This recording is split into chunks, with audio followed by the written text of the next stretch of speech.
चट्टा साहब, काश आप और आपकी टीम आज रेड जोन इस्लामाबाद के करीब जाए, मैरियट होटल, सरीना होटल और उनके साथ मुल्लिका शाहराम को देखे, जो पार्लियामेंट लॉजेस हैं उसके बाहर के मनाजर देखें, उसके अंदर के मनाजर देखें, जो वो 100 फुट चौड़ी शाहराएं हैं उनके जगमगाहट देखें और इनका शाहाना प्रोटोकॉल देखें, इनकी जाहो जलाल के अंदाज देखें, तो आपको लगेगा कि पाकिस्तान कोई दुनिया का अमीर तरीन मुल्क है जिसके वज़ीर आज़म एक बादशाह से कम नहीं है और जिसके वज़रा जो हैं वो किसी बहुत बड़े वज़ीर आज़म से कम नहीं है। कोई बहुत बड़ा इनका तेल निकल चुका है, इनकी कानों से सोना रेत की तरह गिर रहा है। ये ऐसे मुल्कों जैसी अयाशियां ये करते आपको दिखाई जाएंगे।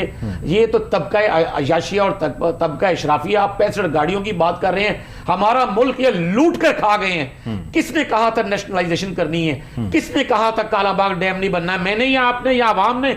इन असेंबलियों में बैठे हुए लोगों ने ये काम किए हैं, बाहर से रिश्वतें किक बैक्स लेके काम किए हैं। इन्हीं लोगों ने महंगी बिजली बनाने के लिए IPPs के साथ वो मुआहदे किए कि आप किसी तवाइफ के साथ भी वो मुआहदा ना करें जो इस कौम के साथ इन्होंने IPPs के मुआहदे करवाए हैं। आप मुझे बताएं कि ये कोई क्या किसी ये हम इसे कहें कि ये इंडिया का कसूर है, ये इसराइल का कसूर है? ये तो हमारे इसी तबका अशराफिया का कसूर है, इसी तबका अयाशिया का कसूर है, ये इसी तबका बदमाशिया का कसूर है कि ये टीवी पे आते हैं तो धमकियां देते हैं, मुकदमों को इन्होंने मजाक बनाया हुआ है, हर एक को ये अंदर उठाकर उसको पकड़कर जेल में डालने का काम कर रहे हैं। जो जुबान खुलती है उस जुबान को काटने का काम कर रहे हैं, जो कलम लिखता है उस कलम को काटने का काम हो रहा है, जो बंदा बोलता है उसकी आवाज बंद की जाती है, जो इदारा मेरिट की बात करता है उसका सर कलम कर दिया जाता है। आप ये कैसी 65 गाड़ियों की चट्टा साहब बात कर रहे हैं? 165 सर, 165 गाड़ियां।